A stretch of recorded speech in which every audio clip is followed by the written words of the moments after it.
2/3 of coal industry jobs in Appalachia have disappeared since the 1990s. Now, the area is hoping tourism will help rebuild its economy. Appalachia is the name for a cultural area in the eastern United States. It gets its name from the Appalachian Mountains and is the center of America's coal industry. For visitors, history and nature are two of the main draws here. In one town in Ohio, people reenact a prohibition rally outside a former speakeasy, the name for an illegal alcohol store or nightclub during the Prohibition period in the United States. In rural Kentucky, people are building an elk viewing area on a former mountaintop coal mine. Virginia's Crooked Road presents the area's country music history. Ohio's Winding Road takes visitors back to the start of the U.S. labor movement. Yet, often, American media presents Appalachia through stories of poverty and communities left behind. Todd Christensen is director of the Southwest Virginia Cultural Heritage Foundation.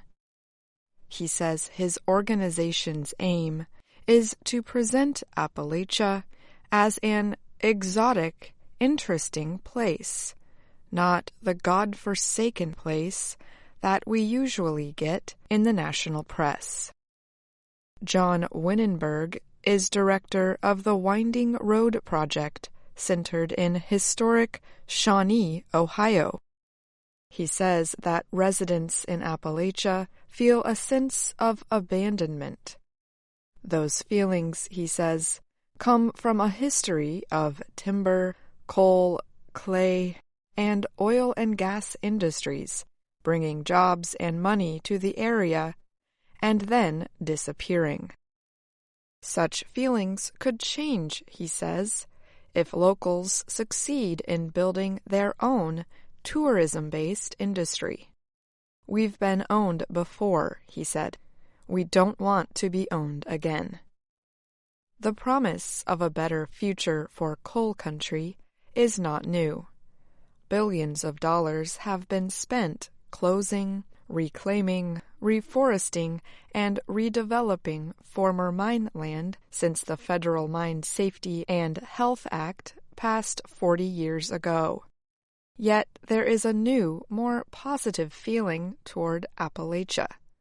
Visitors young and old enjoy staying in a place full of stories built on struggle and hard work.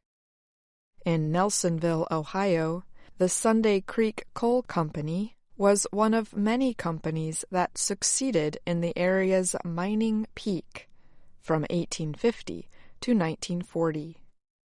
Today, remains of that period, opera houses, speakeasies, and railway stations are protected and promoted for tours, lodging, and events such as the reenactment of a Prohibition rally. Such efforts are not just for outside tourists, Winenberg says. We're going for ourselves as well. The Appalachian Wildlife Foundation is in Corbin, Kentucky. It is developing an ecology education site on Kentucky's first mountaintop removal coal mine. The area is rich with wildlife like deer, elk, bears, and birds. A wildlife center will open in 2019 as mining operations continue nearby. Frank Allen is the board chairman of the Wildlife Foundation. He said the area's mining activities actually created a good environment for elk, a large deer native to North America. The Monday Creek Restoration Project in New Straitsville, Ohio, has given locals their first look at a stream with clear water in generations. Nate Schlater, the project's manager, says Monday Creek was once a dead stream. In 1994, it was considered unrecoverable. Today, 36 species of fish live in Monday Creek.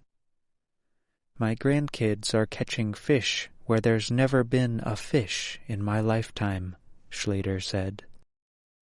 Coal Country strongly supported Donald Trump during the 2016 presidential election. As a candidate, Trump promised to create more jobs in the coal industry. About 1,200 new mining jobs have been created across the area since Trump took office. But that does little to make up for the huge decline in recent years. In Southwest Virginia, for example, mining employment dropped 45% from 1990 to 2014. The new economy appears to be bringing jobs, tourists, and even new residents to Southwest Virginia. One study found that arts, entertainment, recreation, and related fields added over 5,000 jobs between 2000 and 2014.